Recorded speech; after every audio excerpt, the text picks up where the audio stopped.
এই পথ যদি না শেষ হয় তবে কেমন হতো তুমি বলো তো?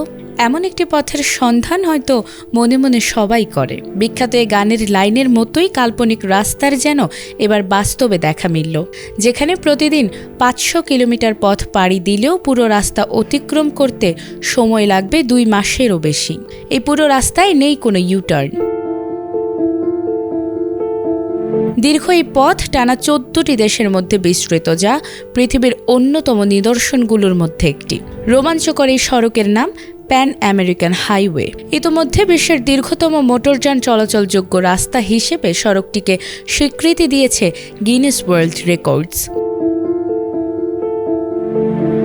প্যান আমেরিকান হাইওয়ের দৈর্ঘ্য প্রায় 30,000 কিলোমিটার।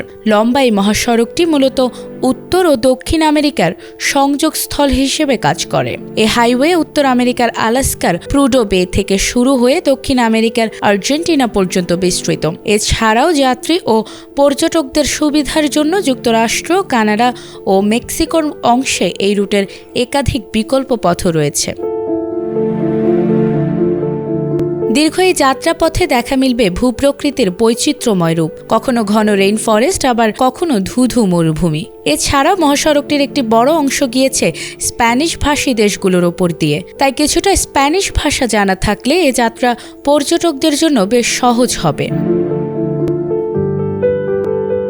1920 সালে প্রথমে মহাসড়ক নির্মাণের পরিকল্পনা শুরু হয়েছিল।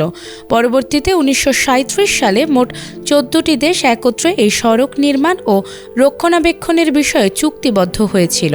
লম্বা একটা সময় প্রস্তুতির পর অবশেষে 1960 সালে জনসাধারণের জন্য সড়কটি উন্মুক্ত করে দেয়া হয়। মূলত যুক্তরাষ্ট্রে পর্যটন বাড়ানোই এই সড়ক তৈরির মূল উদ্দেশ্য ছিল। বর্তমানে সড়কটি ভ্রমণের জন্য অন্যতম একটি নিদর্শন। পৃথিবীর বিভিন্ন প্রান্তের ভ্রমণ পিপাসু মানুষ নিজেদের ভ্রমণের চাহিদা মেটাতে প্যান আমেরিকান হাইওয়ে ঘুরে আসেন।